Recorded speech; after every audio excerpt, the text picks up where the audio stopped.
بسم اللہ الرحمن الرحیم أَلَمْ نَخْلُقكُّم مِّن مَّاءٍ مَّهِينٍ فَجَعَلْنَاهُ فِي قَرَارٍ مَّكِينٍ إِلَى قَدَرٍ مَّعْلُومٍ فَقَدَرْنَا فَنِعْمَ الْقَادِرُونَ وَيْلٌ يَوْمَئِذٍ لِّلْمُكَذِّبِينَ۔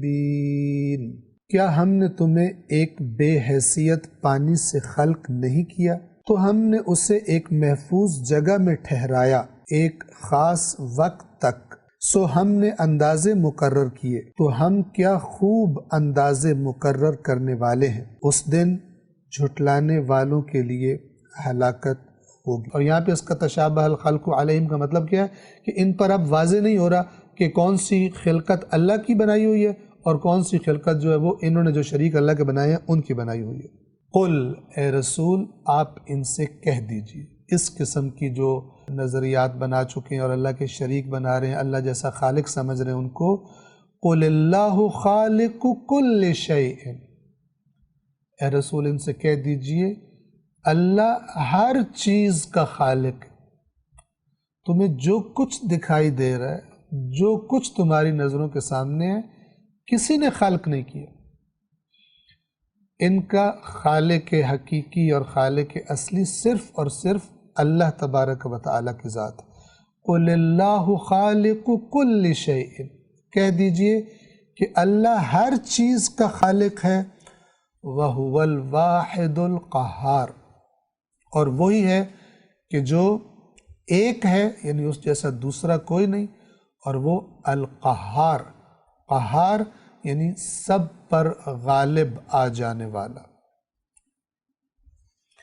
تو یہ خا، لام اور قاف کے معنی تھے کہ جن کو ہم نے نسبتاً تفصیل کے ساتھ بیان کر دیا اس لفظ کے اہمیت کی وجہ سے اور اس لفظ کے بارے میں پیش آنے والے شکوک و شبہات کی وجہ سے۔ بس یہ آپ کے ذہن میں رہے کہ خالق اپنے حقیقی معنی میں صرف اللہ ہے۔ ایک چیز سے دوسری چیز بنا لینا، یعنی مثلا مٹی سے برتن کی شکل بنا لینا، یہ انسان اس معنی میں خالق کا لفظ انسان کے لیے استعمال ہو سکتا ہے۔ قرآن نے خود استعمال کیا حضرت عیسیٰ علیہ السلام کے بارے میں، یعنی غیر اللہ کے بارے میں یہ لفظ استعمال ہوا ہے۔ اور ہمارے سامنے کوئی چیز پڑی ہو، اس کو دیکھ کر ہم کوئی چیز بنا لیں تو اس کے لیے بھی یہ لفظ استعمال ہو سکتا ہے، لیکن یہ ذہن میں رہے کہ جس طرح ہم نے عرض کیا اپنے حقیقی اور کامل اور بے عیب معنی میں صرف اور صرف اللہ تبارک و تعالیٰ کے لیے یہ لفظ استعمال ہوتا ہے۔ الم نخلقکم، کیا ہم نے تمہیں خلق نہیں کیا، من یعنی سے، کس سے، ماءن پانی، ماء عربی زبان میں کہتے ہیں پانی کو۔ الم نخلقکم من ماءن، کیا ہم نے تمہیں پانی سے خلق نہیں کیا۔ کون سا پانی؟ اگلا لفظ جو ہے وہ اس پانی کی صفت کے طور پر لایا گیا ہے، اور وہ صفت ہے مہین۔ مہین عام طور پہ اس کا جو ترجمہ ہم کر سکتے ہیں اردو میں سادہ لفظوں میں، بعض اوقات اس کا معنی گھٹیا کا ہوتا ہے، بعض اوقات اس کا معنی پست کا ہوتا ہے، بے قیمت، بے وقعت، حقیر، بے حیثیت۔ یہ تمام لفظ جو ہیں الفاظ اردو کے، یہ لفظ مہین کا معنی ہمیں بیان کرتے ہیں۔